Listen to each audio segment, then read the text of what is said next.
I am so done with this fridge.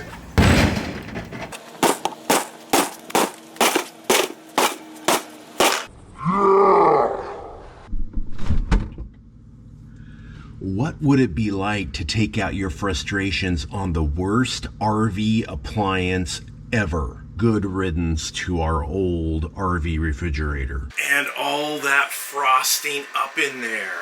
We know that you're excited about no frost. Look at that. Yes. No frost. So if there's a fire issue with this, it could be multiple things that could cause it. Sure. And for once and for all, I get to not have to deal with that controversial question of propane on or off. Wheels on a refrigerator that's in a moving vehicle, not a good idea. I'm Tom. And I'm Cheri. And we're EnjoyTheJourney.Life.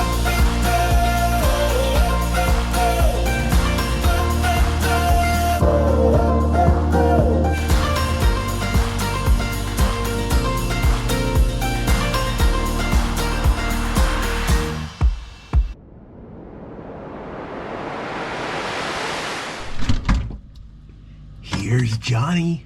And we're at E-Trailer here in the middle of a refrigerator install on our rig, and I've got John here, and you're going to give us kind of an update on how things are going. You bet. It's a little bit of an update. So the good news is we got the old fridge out.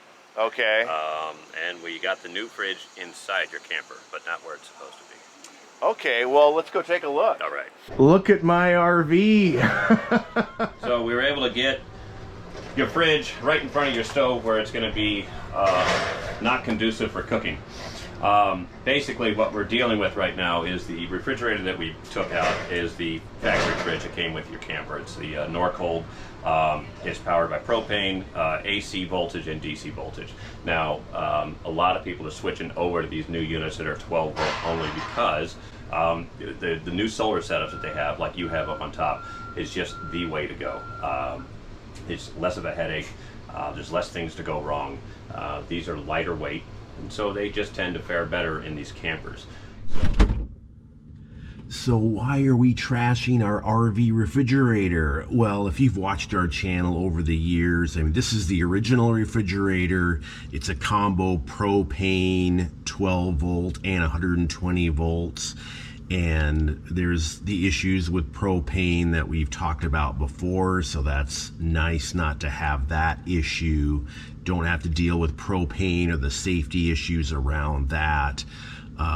But it would freeze things like our lettuce here because there's only one control setting. So either you're trying to like balance having your refrigerator and your freezer at the right temperatures.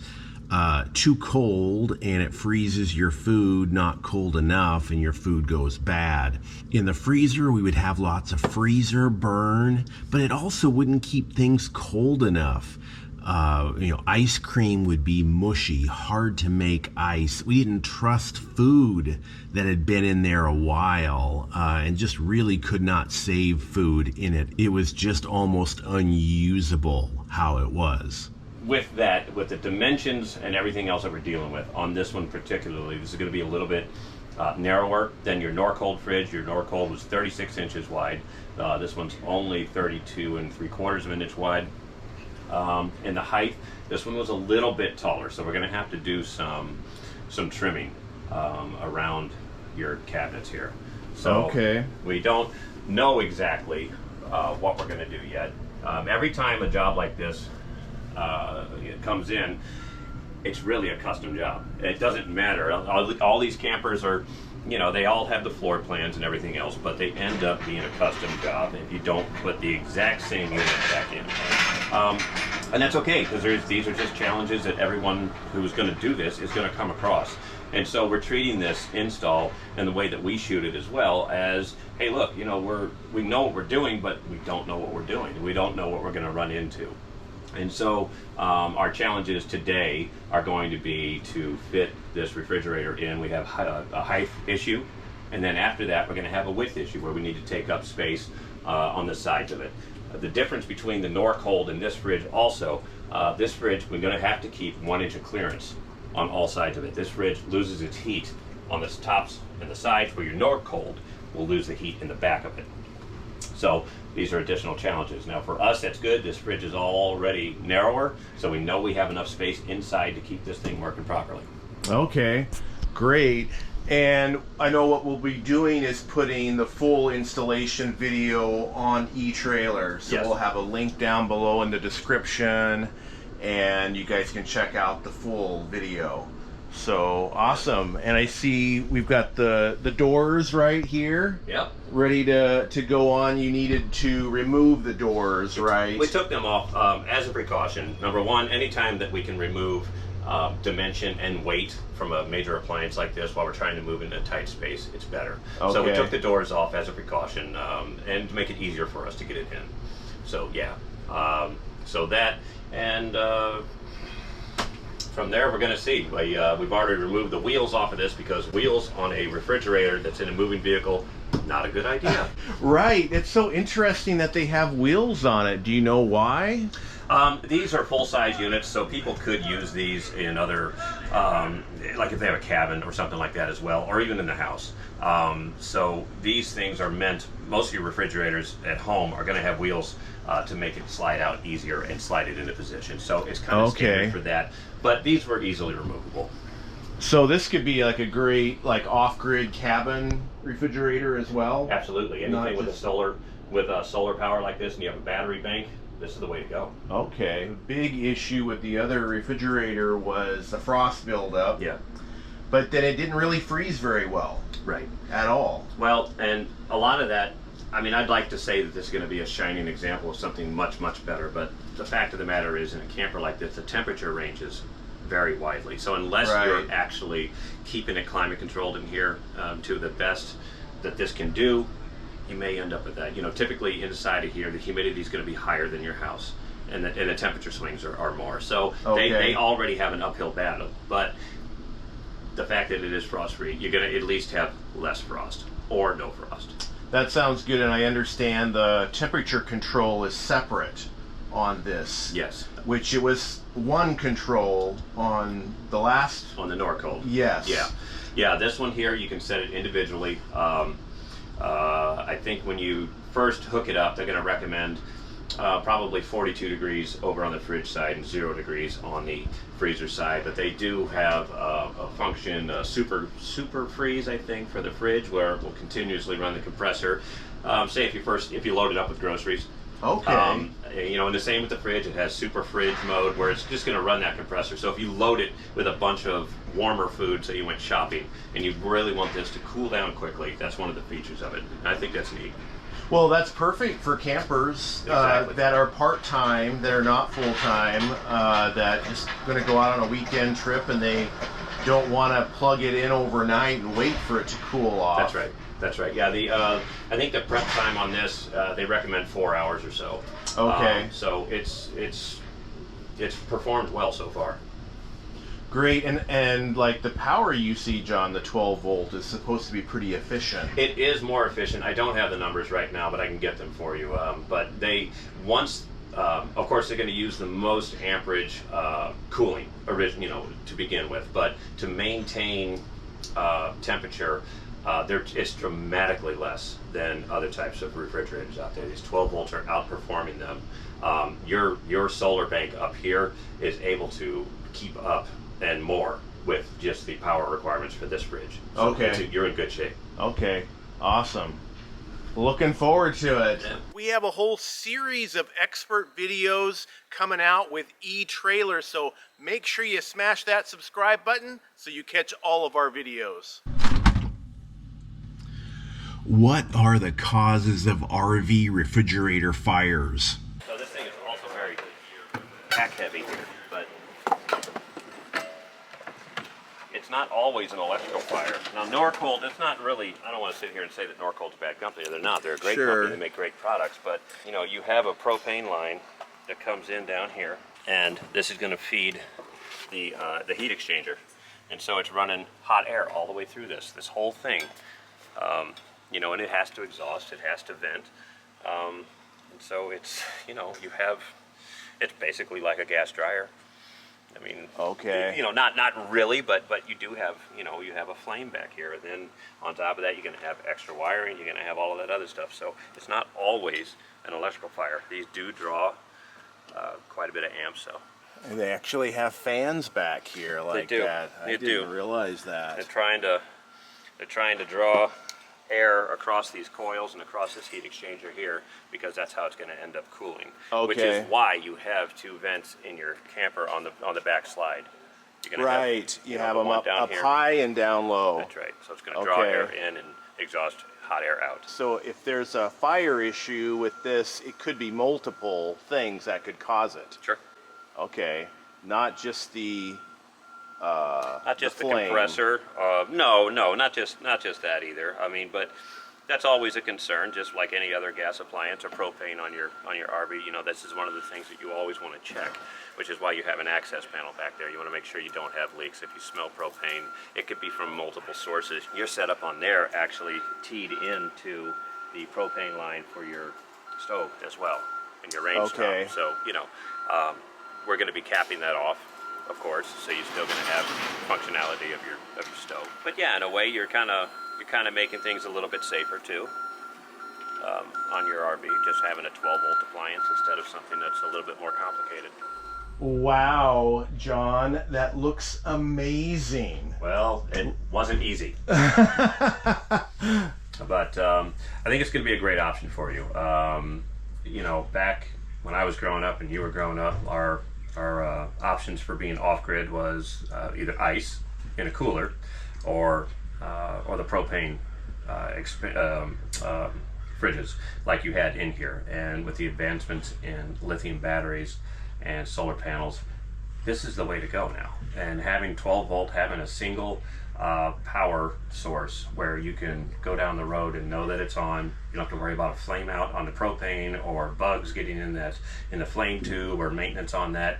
This is great. This is just, it's really neat. And this fridge is not an absorption fridge. This has a compressor on it, a 12 volt compressor. So you're going to get real freezer temperatures out of it. You know, this from the factory here, it's set up at 41 for the refrigerator side and 0 on the freezer side. And we know that you're excited about no frost. Look at that. Yes. No frost. Even if Awesome. it's minimal frost, it's better than what we came in with. Yes. Oh, it looks so nice. I think it's great. I mean, at 15.6, I think it is, cubic feet, I mean, this is the size of a residential refrigerator. You know, and it's going to be great. One of the options that it has on it that I like, that my fridge at home has, is it'll have super cool and super freeze functions on here. And what that'll do is it runs a compressor for a certain amount of time. So if you load this up with groceries, you go to the store, and instead of waiting for the fridge to kind of bring everything down to temperature, it's going to bring it down to temperature quicker and keep your groceries fresher. Well, that's actually a nice thing for RVers that are part-time, where they've got their RV in storage and they're just going out for the weekend, for example, and they forget to turn it on the night before. Yes. Or something, which is what we've been told to do.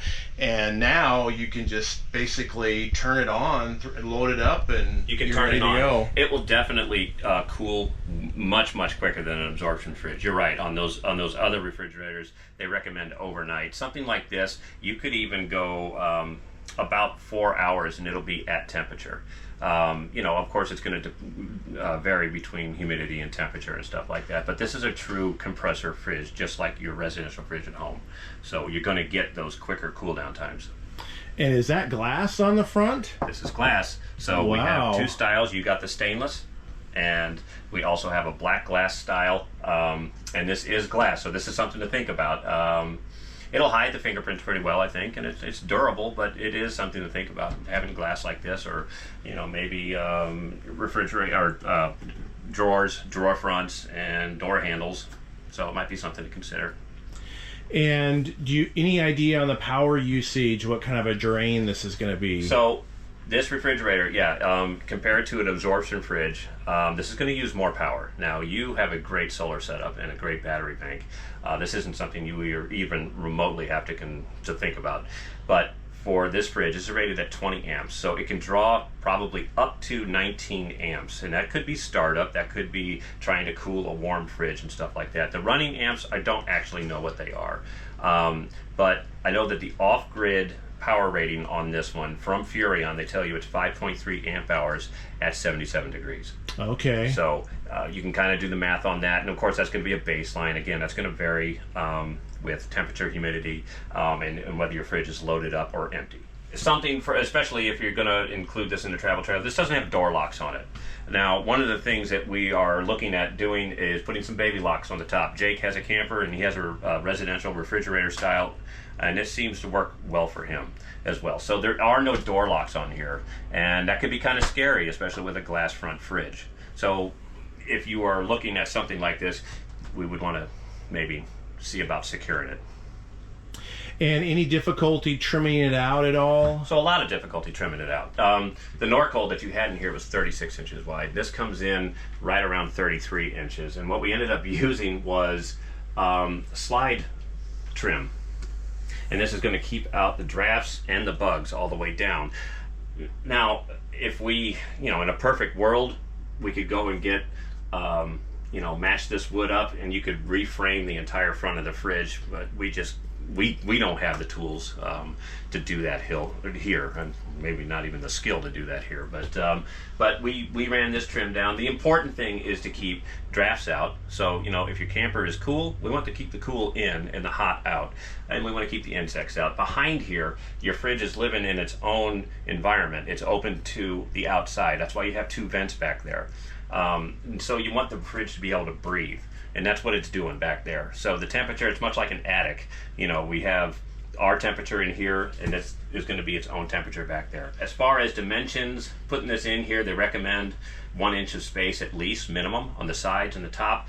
We have 1.5 inches on each side. We have 3 inches on the top. So your fridge is going to breathe well. It's going to work like it's supposed to. So we didn't have any problems there. Our biggest hurdles were making the front look good here, and securing it, so when you're going down the road. So it is screwed down to the ground. You had to take wheels off of it, right? We took the wheels off. It does come with adjustable feet if you want.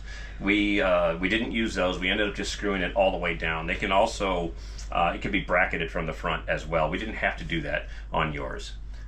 So it's as sturdy as your whole slide here. We don't want to shake it too hard. Your whole slide's shaking, but it should be great for you for years to come.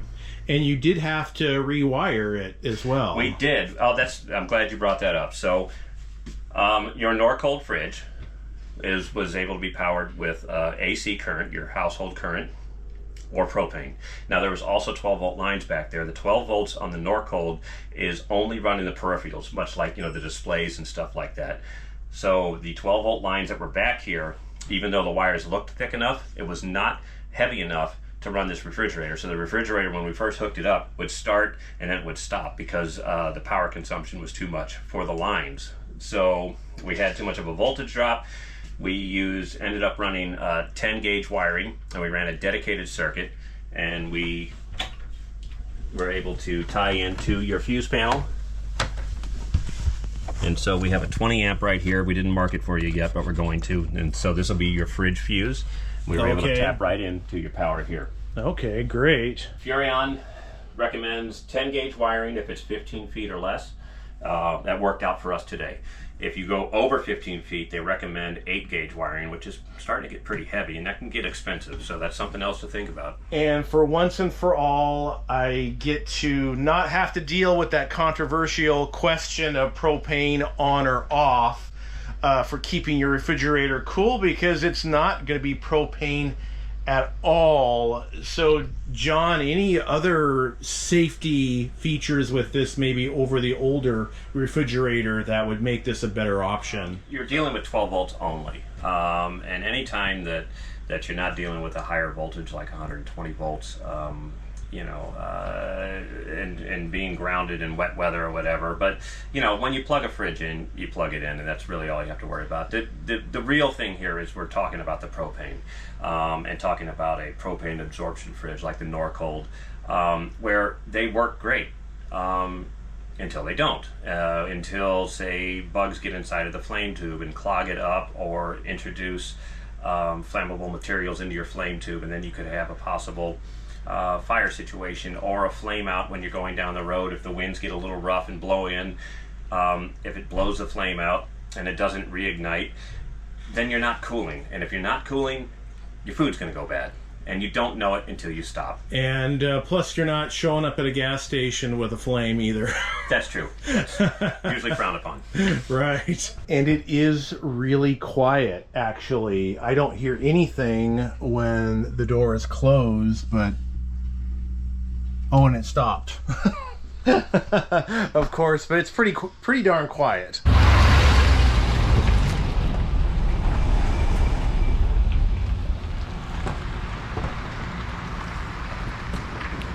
Well, first ride with the new setup, and only one thing fell over in the refrigerator, like a dressing or something like that. It's pretty bare. I threw out a lot of stuff because the old one, the freezer wouldn't be cold enough, and it just didn't trust any food in the freezer. And look at all that freezer space, though. Yeah. I guess I gotta go grocery shopping because I can't survive on condiments alone. Gosh, thank you so much, John. That's great information. I know a lot of RVers out there want to upgrade their older RV refrigerator because of all of those issues. And so the actual complete install video will be on eTrailer.com. I'll have a link below and in the comments. And so if you want to take on this job, but it looks beautiful, I can't wait to use it. And for our next video, you can click right over here. For those of you that hate your RV refrigerator, I hope you get some satisfaction out of this.